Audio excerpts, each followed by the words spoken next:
ஒரு பெண் தெய்வம் முழு பிரபஞ்சத்துக்கும் பாதுகாவலா. ஆனா தேவகளும் அசுரர்களும் கூட பயந்து நடந்திருக்கும் அவதாரம் ஒருத்தி, வராகி. அவள் எப்போ உருவாகினாள், ஏன் உருவாகினாள், சோதனைக்கு தயாரா இருந்தாலும் இந்த கதை பலருக்கும் தெரியாது.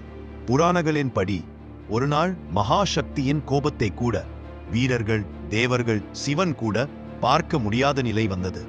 அசுரர்கள் எவ்வளவோ அழிப்பை செய்தாலும் ஒரே ஒரு சூனியத்து இருந்த எதிரி பெண்கள் வழிபடப்படும் சக்தி தெய்வங்களை மட்டுமே நோக்கி தாக்கத் தொடங்கினான்.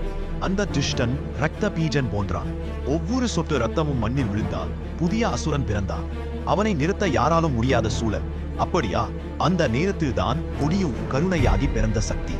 அவள் வராகி அம்மன். நாராயணியின் வடிவம், காளியின் தீவிரம், லக்ஷ்மியின் கருணை, சரஸ்வதியின் ஞானம், அனைத்தும் கலந்த அஸ்திர சக்தியின் ரகசிய அவதாரம். எந்த தெய்வமும் செய்ய முடியாததை வராகி செய்தாள். அவள் ரத்தம் தரையில் விழவே விடாமல் பூமியில் விழுவதற்கு முன் அரை வினாடியில் அவனை அழித்தாள். இன்றும் இந்த அவதாரம் எளிதாக கொண்டாடப்படுவதில்லை.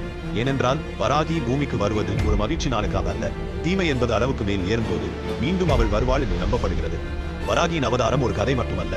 தேவியின் கோபத்துக்கு எல்லை இருக்கிறது. ஆனா அந்த எல்லையை கடக்கிறது தான் மனுஷன் செய்யக்கூடாத மிகப்பெரிய தவறு.